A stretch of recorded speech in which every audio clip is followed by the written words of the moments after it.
చెరువే కదా చెరపడదాం, కుంటనే కదా పక్కా స్కెచ్ చేసి కబ్జా చేద్దాం, ఇట్లాంటి రోజు 10 వార్తలు వస్తున్నాయి. కాబట్టి నా విజ్ఞప్తి, దయచేసి నేను కొట్టినట్టు చేస్తా, నువ్వు ఏడ్చినట్టు చేయి.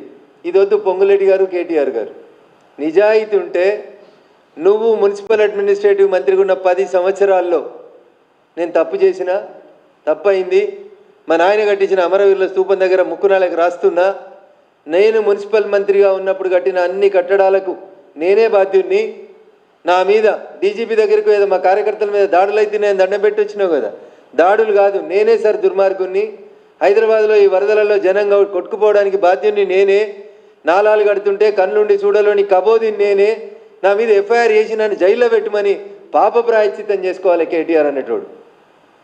ఆయనను అట్లా వదిలేస్తే రేవంత్ రెడ్డి ఎందుకు కాపాడుతుండనేది ప్రజలు ఆలోచిస్తారు. నేను చాలా రోజుల క్రితం ఒక మాట అడిగిన టీఆర్ఎస్ పార్టీని. ఆంధ్రప్రదేశ్ టీఆర్ఎస్ శాఖ అని ఒకటి పెట్టిరు, దానికి ఒక ఆయన అధ్యక్షుని పెట్టిరు. గౌరవనీయులు చాలా చదువుకున్నాడు ఆయన, ఆయనంతా ఎవడు చదువుకోలేదు.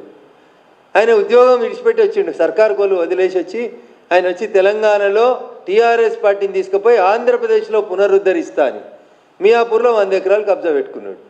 ఆయన ఆంధ్రప్రదేశ్ బీఆర్ఎస్ పార్టీ శాఖకు అధ్యక్షుడు. ఇంకొక ఆయన తీసుకుపోయి మహారాష్ట్రకి ఇన్ఛార్జ్ చేసిరు. ఎలక్షన్లు వస్తున్నాయి, మహారాష్ట్రలో ఇన్ఛార్జ్ అని. ఈడ కొడుకు కోటి, బిడ్డ కోటి, అల్లుని కోటి ఇచ్చింది చాలక అన్న కొడుకుని తీసుకుపోయి ఇంకో రాష్ట్రానికి ఇన్ఛార్జ్ చేసిరు. మహారాష్ట్రలో కబ్జాలు చేసుకుంటామని బీఆర్ఎస్కి.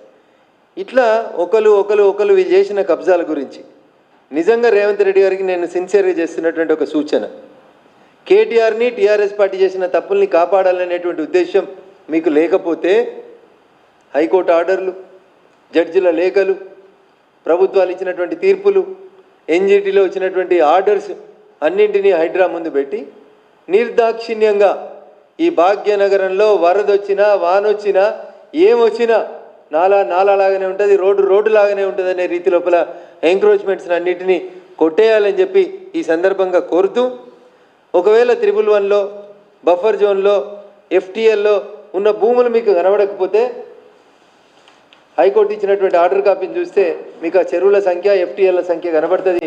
దయచేసి ఒకసారి వాటి అన్నింటిని బయటికి తీయాలని, ఈ కూల్చివేతలు ఒక కన్వెన్షన్ మీద చేసి హీరో మీద చేసిరని, రేపు మాపు మల్లారెడ్డి ఇంజనీరింగ్ కాలేజీలోకి పోతే మల్లారెడ్డి ప్రతిపక్ష ఎమ్మెల్యే కదా అని ఇట్లా మాట్లాడొద్దు కేటీఆర్ గారు.